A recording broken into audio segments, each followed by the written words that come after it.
పూజ చేయాలో తెలియచేస్తామమ్మా. ఒక 2 నిమిషాలు చెప్తాం, వినండి. విన్న తర్వాత వినండి, తోసుకోవద్దు, కంగారు పడద్దండి, తోసుకోవద్దండి. రోడ్డు ఇది.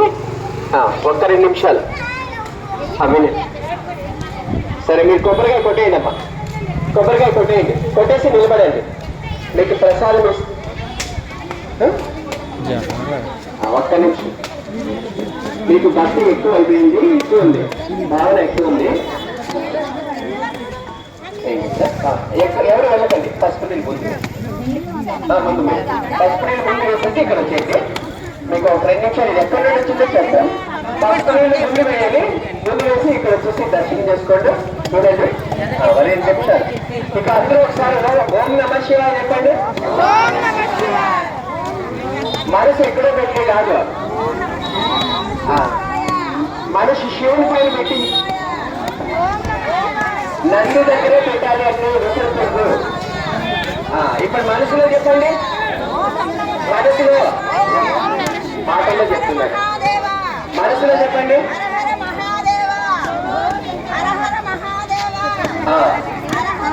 2 నిమిషాలు వినండి. ఓం శాంతి. మనసులో చెప్పండి, మనసులో మనసులో చెప్పండి. మన భారతదేశంలో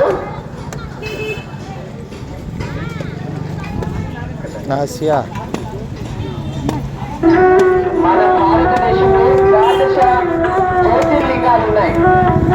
12 జ్యోతిర్లింగాలలో మొట్టమొదటి జ్యోతిర్లింగం శ్రీ సోమనాథేశ్వర వజ్రలింగం. ఇది గుజరాత్ రాష్ట్రంలోని వినండి వినండి, ఫస్ట్ 2 నిమిషాలు వినండి.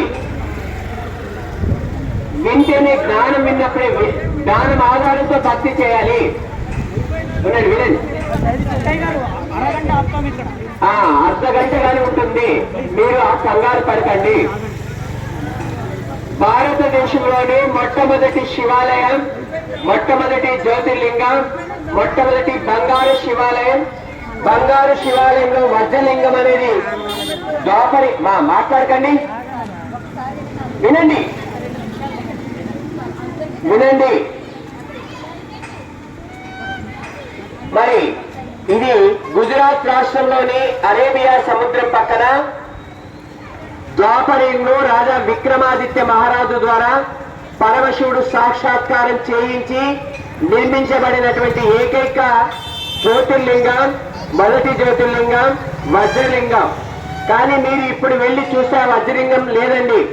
దీనిపైన 17 సార్లు దండయాత్ర చేసి తీసుకుని వెళ్ళారు. అంత సంపన్నమైనటువంటి బంగారు శివాలయం. అప్పటి నుండి మనము జ్యోతిర్లింగాన్ని, మొదటి జ్యోతిర్లింగం సోమనాథ జ్యోతిర్లింగం, రెండవది శ్రీశైల మల్లికార్జునుడు, ఇలా 12 జ్యోతిర్లింగాలు శివాలయాలు మన భారతదేశంలోనే కాకుండా ప్రపంచమంతా కూడా శివాలయాలు వెలిసాయి. ఆ తర్వాత 30 దేవాలయాలు వెలిసి అప్పటి నుండి మనం భగవంతుని కోసం అనేక రకాలుగా భక్తి చేస్తూ వచ్చినాం. భగవంతుని కోసం ఏమేమి చేశామో తెలుసా?